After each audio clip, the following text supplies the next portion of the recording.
الله أكبر الله أكبر الله أكبر الله أكبر أشهد أن لا إله إلا الله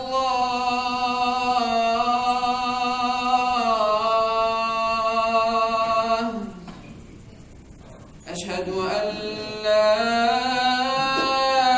إله إلا الله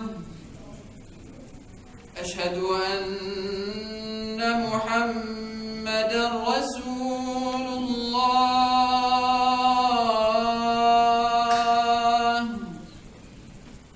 أشهد أن محمدًا رسول الله حي على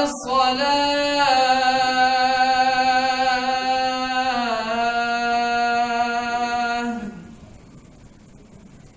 حي على الصلاة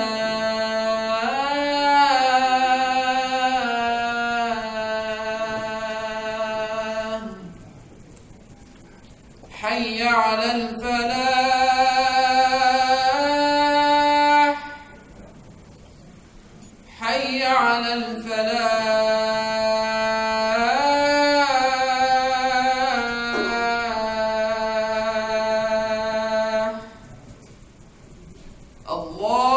الله أكبر الله أكبر لا إله إلا الله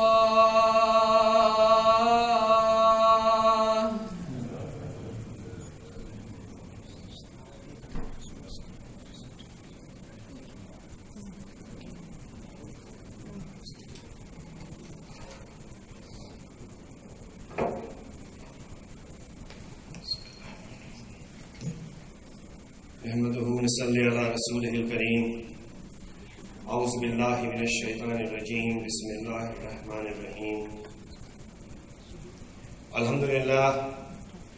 الحمد لله يستعينه واستغفره ونعوذ بالله من شرور أنفسنا من يهده الله فلا مضل له ومن يضلله فلا هادي له واشهد أن لا إله إلا الله وحده لا شريك له واشهد ان محمدا عبده ورسوله يا ايها الذين امنوا اتقوا الله حق تقاته ولا تموتن الا وانتم مسلمون يا ايها الذين امنوا اتقوا الله وقولوا قولا سديدا يصلح لكم اعمالكم ويغفر لكم ذنوبكم ومن يطيع الله ورسوله فقد فاز فوزا عظيما. I bear witness that there is no entity worthy of worship except Allah, and I bear witness that Muhammad sallallahu alaihi wasallam is his servant and messenger. I thank Allah subhanahu wa ta'ala for keeping us alive, keeping us blessed, and giving us this opportunity to stay in the folds of Islam and be here present today to offer our certitude and servitude to Him.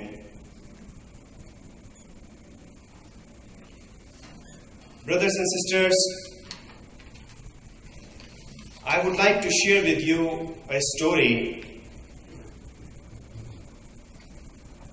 I think it is almost few days after the Paris attack, when I was rounding in the hospital.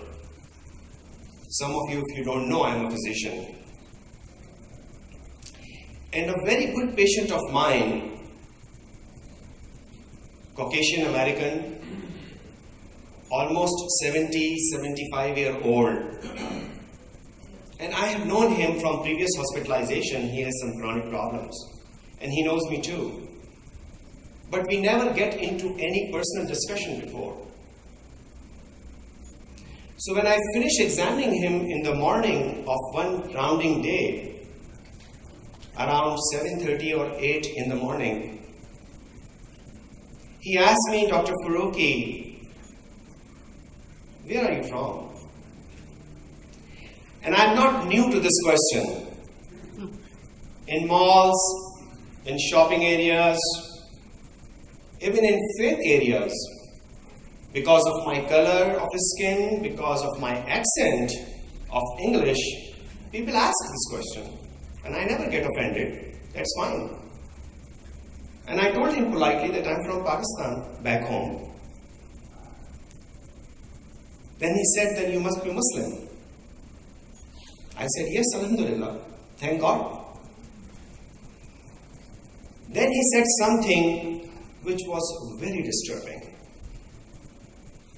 He said, why you hate us so much? Why you hate us to an extent that ready to kill us?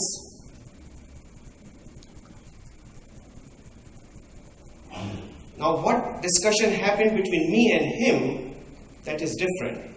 And I don't want to go into that detail with you. But I was so disturbed that I couldn't sleep many nights. I keep on thinking that when this narrative has changed, and how it has changed, and why it has changed. You know, we are in month of Rabiul Awwal, the birth month of our beloved Prophet Muhammad sallallahu alaihi wasallam. Most beloved to us, we are ready to sacrifice our lives for him.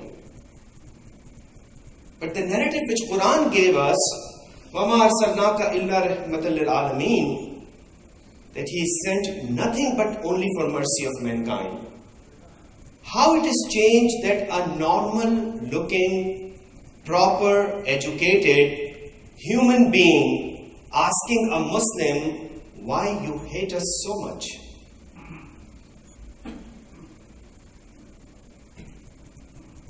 Is it all because of propaganda of the Fox News? It's all media or it's all politics? I leave you there for a minute thinking about it. But something else occurred to me in last few days when I was thinking about it. And that's why I chose to talk today on this topic. 2 days ago was 16th December. Exactly on 16th December 2014, 7 armed people entered into a middle and high school of Peshawar, Pakistan, where the children of the people who served in army are being educated, because it's army school. But it's not army school, but it's a school of the army children. They opened fire. They killed 139 students from the age of 5 years, 7 years to 16 years. 139 and 7 adults. So total casualties 16th December 2014 in one of the middle high school of Peshawar was 141 human beings slain and sent to death. The responsibility was claimed by Tehreek-e-Taliban-e-Pakistan, TTP. And the reason was given that as they are the children of the people who are serving in the army and killing our children in those areas, tribal areas where the military was fighting, that's why it is legitimate to kill these children.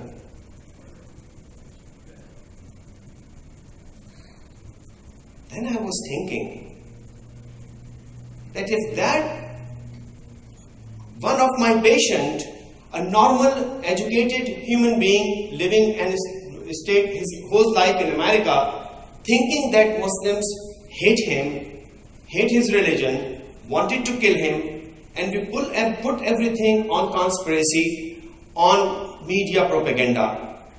Then what happened here? Who are these 7 people? Who is this TTP who is killing in the name of Islam? 139 children. Can you imagine? In a town where 139 children have been killed of different houses, 139 janazas are being prayed in one city, then what will happen?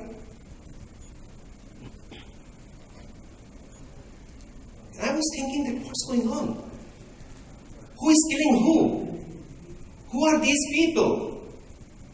If Muslims hate Christians, want to kill them, then why Muslims are killing Muslims? Who is killing in Pakistan? Who is killing in Afghanistan? In Syria? In Iraq? Who are they?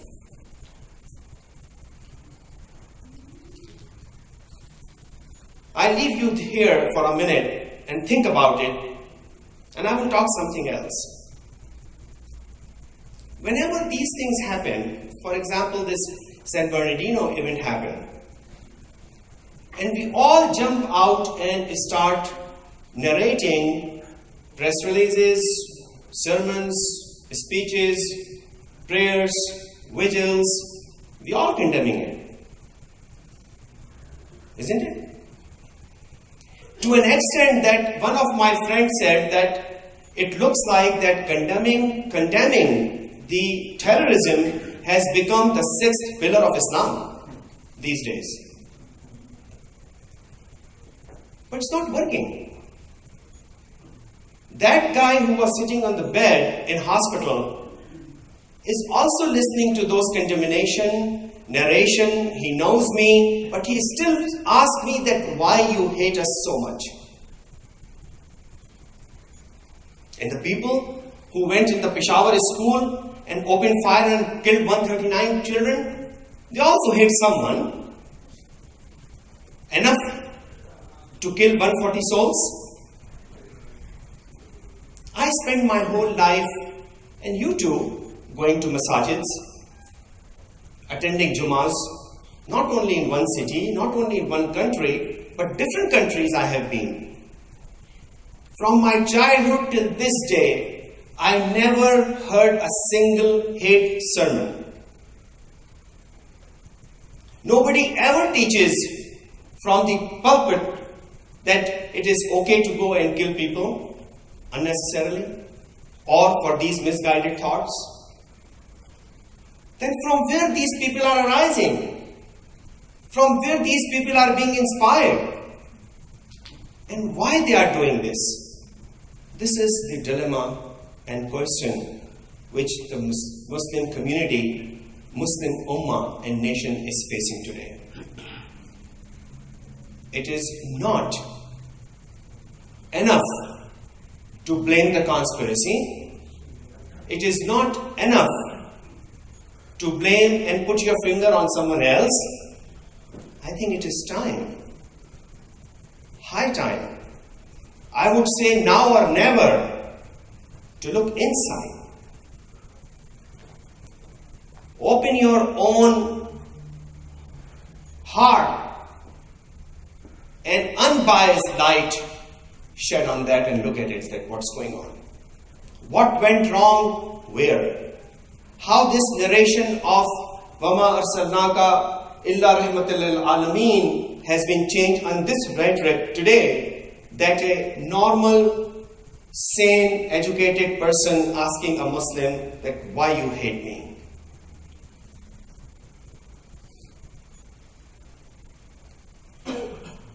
I have been talking in the past about the deterioration of Muslims. I have always been a student of the Islamic history. That how the dynasty changed, how the empires fall, and when this happened, how it led to the deterioration of the Muslim in general, as a ummah or as a nation. But today I want to talk something different. It is well known, since last 800 years, we have not produced a solid foundation on which we can proud of that we did something good. We have talked about the corruption of the politicians, incompetent and impotent governments in Muslim countries, monarchies and kingdoms and kingship. We have talked about the educational decline. We have talked about the personal self-serving agendas of the Muslim organizations in this country. We have seen all this. But today, I want to touch base on something slightly different, which I think has a very important role in our situation where we are in now. Don't get me wrong. I'm not saying that conspiracy in the Western politics has nothing to do in this. Yes, a lot. Their invasions, their constant political aspirations, and colonizations, it all have played a part over a period of centuries. But what we have done as a Muslim, as a nation, as an ummah, I think that is the question which our nation is facing these days. And inshallah, I will touch base briefly in the second khutbah. I pray that may Allah give us the tawfiq to understand this talk. أقول قولي هذا أستغفر الله.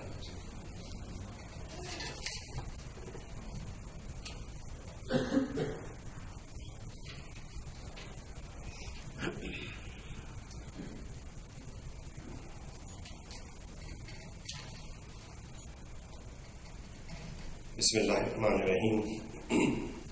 يا أيها الذين آمنوا صلوا عليه وسلموا تسليما.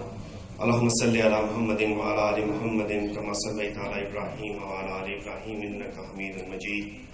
اللهم بارك على محمد وعلى آل محمد كما باركت على إبراهيم وعلى آل إبراهيم إنك حميد مجيد.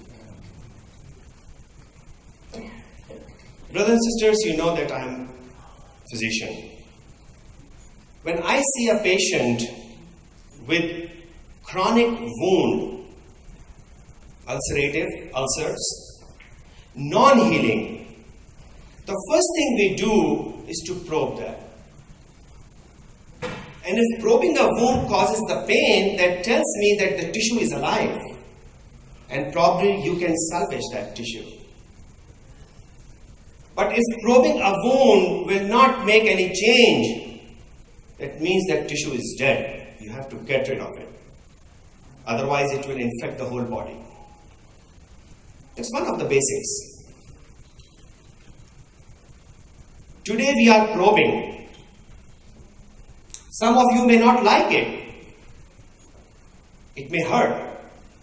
But that is good. If you probe yourself, your soul, and you hurt, it means that soul is alive. And there is a way, there is a time, and there is always we find reasons to improve that. Someone says that nostalgia is soothing to meet the challenges of the future. But one should learn from the past, not live in it. Our problem is that since last 600 years or so, or a little bit more, we are living in past. We are practically living in it. I don't know whether we are learning from it or not, but definitely living in our past. How? We always praise the stories of our ancestors. There is no harm in it. We should be proud of that. But what we are learning from that?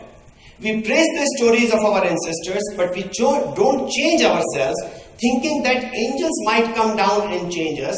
And why angels will come down and change us? Because we are on the right path. Because we are guided people. Because our ancestors were on the right path, so we have a right to be on the right path, whether we are doing anything right or not.